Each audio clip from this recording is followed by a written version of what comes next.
তোদের উদ্দেশ্যে আবারও একটা কথা বলতে আমার খুব ইচ্ছা করছে। পড়ল কথা হাটের মাঝে, যার কথা ঠিক তার গায়ে বাজে। বলছি, নিজেরা কেন গায়ে মেখে নিচ্ছিস? তোরা কি আমার কমেন্ট বক্সে এসে আমাকে কুত্তার বাচ্চা বলেছিস? না তো। কারা বলেছে যেন? অমঙ্গলার চামচারা, হাঘরের বিটিরা, হাঘরের বিটির চামচাগুলো, ভক্ত বলে যাদেরকে, তারা এসে অকথ্য ভাষায় আমাকে গালাগালি করছে। তারা যদি আমাকে অকথ্য ভাষায় গালাগালি করে তো তাদেরকে আমি কুত্তার বাচ্চা বলবো না? কিছু কিছু ক্রিয়েটারগুলো গায়ে মাখছে কেন? তোরা আগে নিজে ঠিকঠাক ভেবে দেখতো। তোরা কি কমেন্ট বক্সে এসে আমাকে কুত্তার বাচ্চা বলেছিস? তাই তোদেরকে আমি কুত্তার বাচ্চা বলবো? খুব গায়ে লেগে বলছে আমাদেরকে কুত্তার বাচ্চা বলছে আমাদেরকে। না রে, তোদেরকে বলছি না।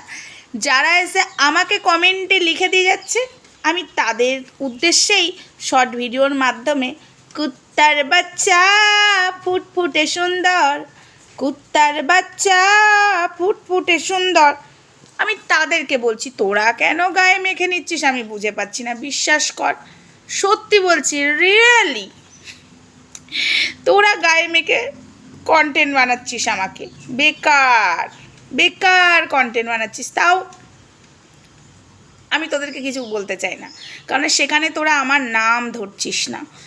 আর শর্ট ভিডিওর মাধ্যমে আমিই বলছি তো, তাই মনে হলো তোরা নিজেদের গায়ে মেখে নিচ্ছিস, একটু বলা দরকার, তাই বললাম। না হলে তোরা আমার নাম ধরে আমাকে যা না তাই বলতে পারিস, আমার ওর সাথে তোরা বাজে ভাষায় শুয়েও দিতে পারিস, তারপরে তোরা অনেক কিছু করতে পারিস। সেখানে তো তোরা আমার নাম নিসনি। যদি নাম নিয়ে শোয়াতিস তাহলে জন্মটা যে স্থান থেকে হয়েছে রিটার্ন করে দিতাম। কিন্তু আবারও বারবার বলছি, গায়ে মেখে নিস না। ওই যে পড়ল কথা হাটের মাঝে, যার কথা ঠিক তার গায়ে বাজে, তার মানে কি তোরাও ভাবতে হচ্ছে।